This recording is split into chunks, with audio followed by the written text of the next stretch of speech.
Hello everyone. In today's video, it's all about shade. I'm NJCali and welcome to NJCaliGardener family.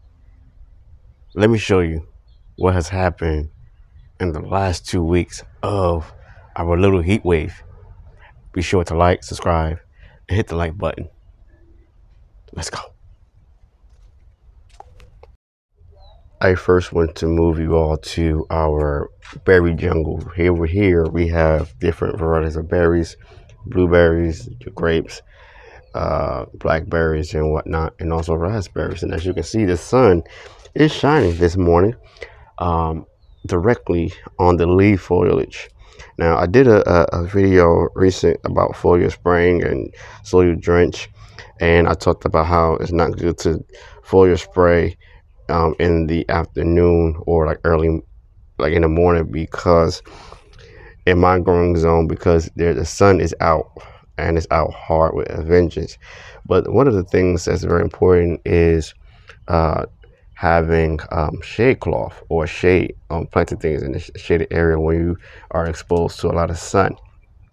This is a prime example how things can go not so great. Now, I did not foliar spray during the high temps. I just want to make that clear. But we have had we were in the high 90s, almost to 100 for like almost 2 weeks up and down. And what happens is your leaf structure will look wilted. It will look like it's in stress and dire need of water. And that's one thing you want to be careful during that time, especially when growing in containers. You want to be careful not to overwater. But we did not water like crazy. Was very watchful. But at the same time, even though this is in a nice, somewhat partial shade area, partial sun area, these raspberry leaves basically got torched. Now, I am not going to remove any of this. I'm going to leave it alone because it's going to help still to protect some of the fruit. Now, as you can see, some of the flowers did get damaged and whatnot. Also, over here, we have some damage in between our blackberry bush here with the leaves looking yellow and all that whatnot. And I think it's probably getting choked by the grapevine here with its tentacles and whatnot. But I want to move over here, and over here is our tree collard lane. Now, this is where we grow all our tree collards in the west part of our garden. And I put this here because in the afternoon, around 12 o'clock in the afternoon, this is where the sun is very exposed. Now, I can say without a shadow of doubt, when it's in the high 80s, everything gets wilted, including over here, like 70, 80 degrees, it starts to wilt. And it's not a bad thing, because in the evening, it does perk back up and try to look just like this, where our jolly and Moret tree collards are. But to make a long story short, we have a 50% shade cloth here. I don't have it staked properly. Unfortunately, I don't have the right size stakes. But this is just an example how you want to basically cover your vegetables and whatnot when growing. Make sure that it's not touching the leaves and whatnot as well. Now, let me take you to the opposite side of our family's garden. Family, I almost forgot to show you the damage here with our tree collards and brassicas. As you can see, there is some areas that have on the leaves that got torched, like here. See, this is the mustard, red giant mustard. Okay, and so it's looking okay now ever since everything has been covered. But the tree collards did go through a little battle as well. As you can see, now this is funny. Red giant mustard is no longer looking red as it has gone to seed. So I just want to show you very quickly before I go to the next part of the section of the garden how our tree collards are looking. And I'm gonna come over here too as well, this to be fair, so you can see what's going on very quickly. And then over here you can see, okay, some damage as well. Now over here in this section of the garden, this area is getting full sun right now as we speak this morning. And depending on how hot it is, it will things will wilt in this section. But the hybrid tea rose, good as gold, was looking so gorgeous during the time of its blossom. I will say that way before the high temps occurred, it was time to deadhead, but I chose not to. So I wanted to see how it will do with the high temps. It did pretty well. As you can see, the leaves are looking okay, not too much damage.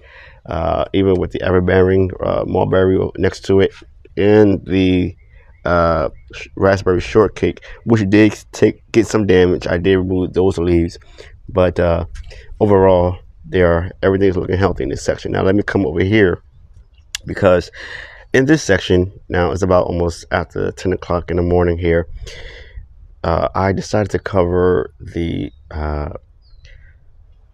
this herb bed and potato beds with shade cloth, and this is a 70% shade cloth.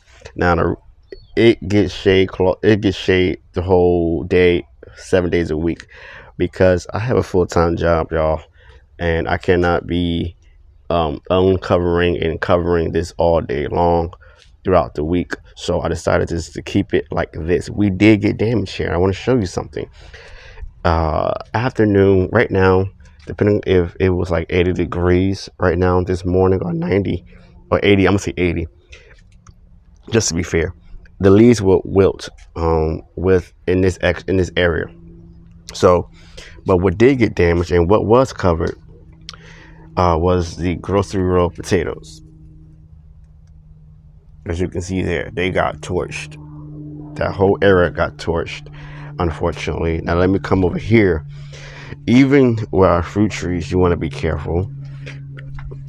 Too much sun can do damage. And as you can see, the leaves over here are damaged. And you can see right there, nothing happened in this area. This is a prime spot for our Santa Rosa plum and our apple tree in the back. And then over here in this section, all over here, everything is fine. And so I'm still watching, even in this section with our fig trees. Now, fig trees love full sun. I have throughout the years been monitoring how they would do, the leaves would do. And unfortunately, sometimes the leaves do get crisp up if they are in a different area of our family's garden. This hybrid tea white gold, good as gold, also was getting hit with the full sun, even in the 70s. So I decided to move it in this area to see if it will do well. And so this is just an experiment. But having shade in your garden, shade cloths in the garden is very important when you don't have enough space to put things that are needed in a shaded area. Shade cloths will benefit. So we have about several shade cloths, different percentages of shade cloths. What I mean by that is this is a 70, over here is a 50 percent shade cloth, and then we have a 40% shade cloth. Those percentages are very important because it will determine how much shade your vegetables or flowers will get in the garden.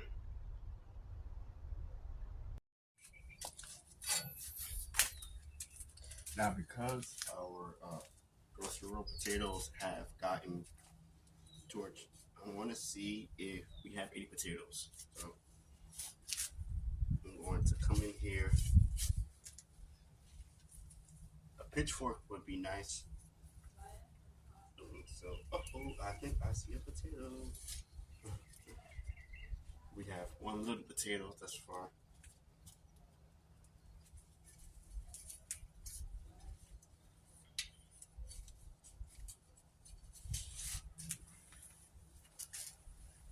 I'm gonna hold off on the other potatoes, the seed potatoes. Meat potatoes.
Okay, guys. So I don't see anything else.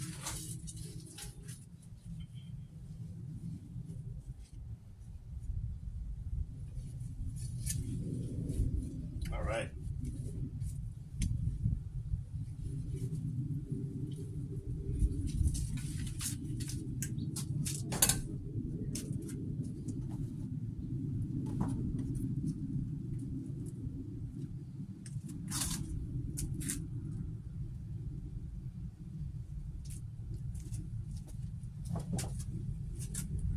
Well, family, that ends today's content. All about shade cloths. Uh, the different percentages from 40, 50, 70, 90 percentage. And also the importance of having shade cloths in your garden. Where we live in this little section here, we get full sun for most of the day in certain areas. So shade cloths, when we don't have a lot of canopy in our garden, helps us out tremendously a lot. I do want to mention that if you work a 9 to 5, shade cloths would be great because you don't have to actually do anything but just leave it covered for the whole entire day, 7 days a week. You know, throughout the several months that you are getting a lot of sun exposure with high temps like we are getting right now as we speak. I do want to mention to you as well that monitor, observe your garden before you plant anything. Learn where you're getting full sun, partial shade, full sun, and be mindful, be careful when you read your tag labels. Yes, some things love full sun, but depending on your location where you live in that area, that little box you live in, that too much sun can do damage. Not enough sun can also do damage. And so even though that label of whatever you're growing says full sun throughout the 7 days a week with high temps, you still wanted to protect that plant or flower or vegetable that you're growing and baby it as much as possible while it's young. And then when it gets mature, especially like a fruit tree, for example, when it get mature, it will do just fine. Okay, just be mindful of that. Remember to like, subscribe to our channel because once you are a subscriber, you are considered family from the NJCaliGardener squad. Okay, so with that being said, follow us on Instagram because we don't post any content on our YouTube channel. You can see what's going on, and also follow us on TikTok. I'm NJ Cali. Thanks for watching.